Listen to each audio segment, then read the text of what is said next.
A Steubenville bank robbery suspect who evaded police for about 3 weeks has been captured. That's where we begin. Thanks for joining us. I'm Rich Pierce. News 9's Jessica Haberly has more from First National Bank in Steubenville, where it all began. I'm Rich Pierce. New today, we're learning why the TSA believes gun numbers are up and finding out how you can travel with one the right way. Kate, about 15 minutes ago, things really started to wind down here outside the Millsop Community Center.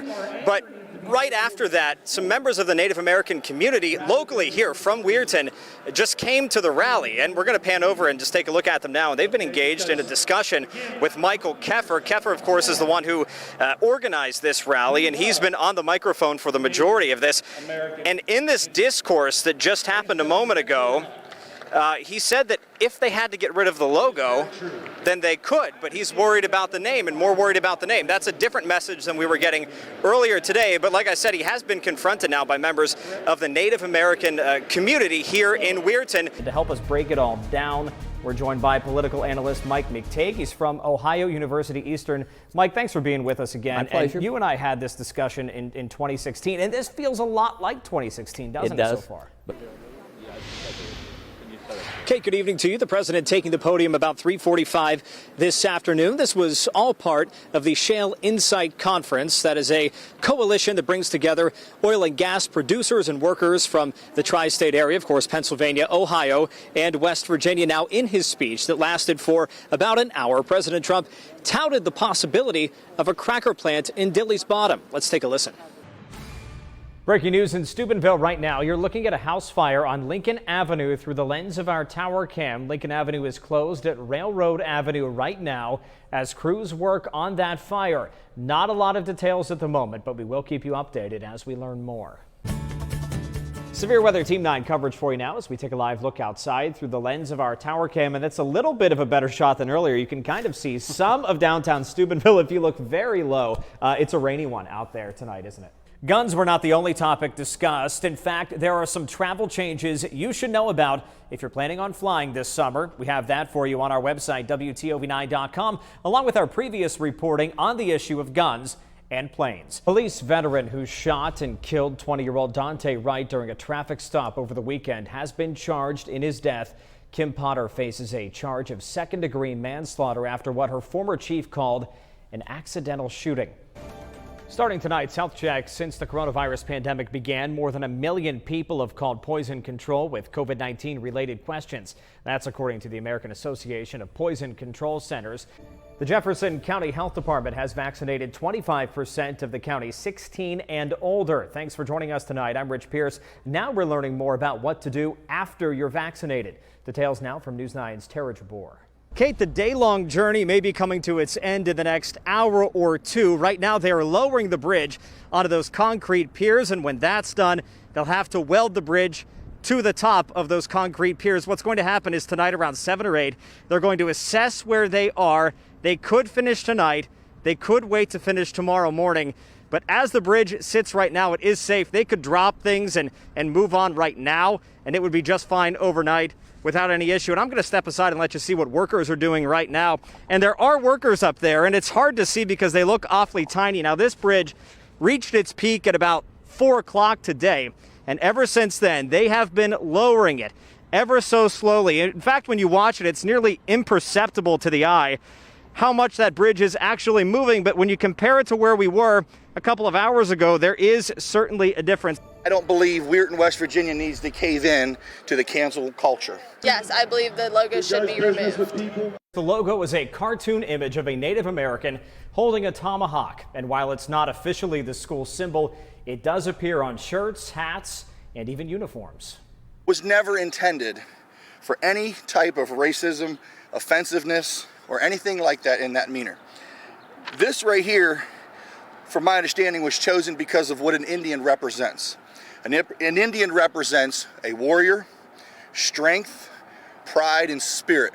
Michael Keffer is a 1997 Weir High grad and the organizer of the rally. He's not happy with last week's announcement that the high school would begin phasing out the logo.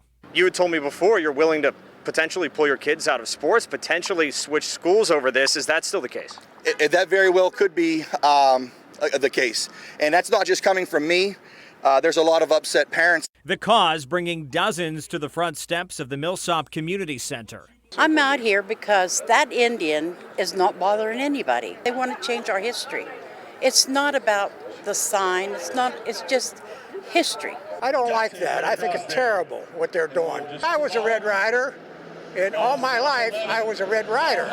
And I don't like somebody telling me I'm not going to be able to wear this logo that I'm wearing on my hat. I think it's crazy. I mean, are the Native Americans complaining about us?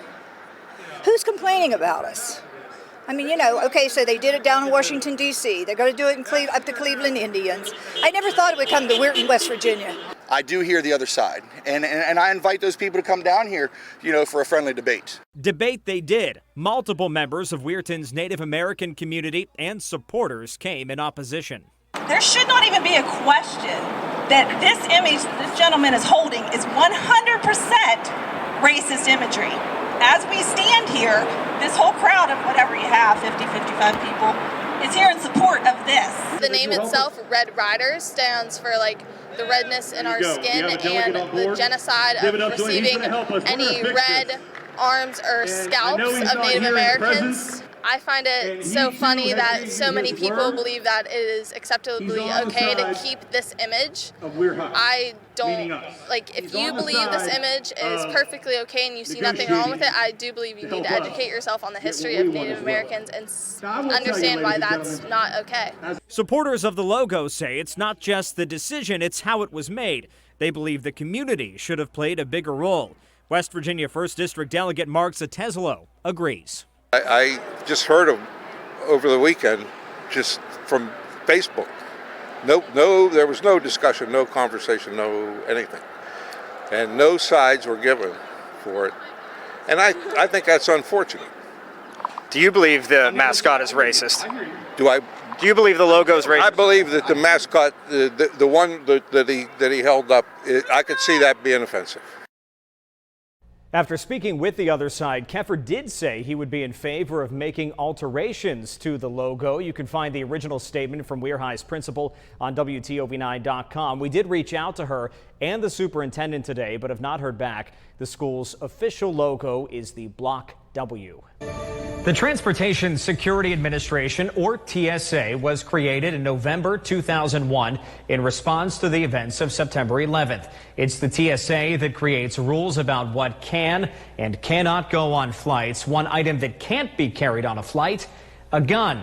But that's not stopped passengers from trying at a higher rate than ever. More now in a News 9 special assignment.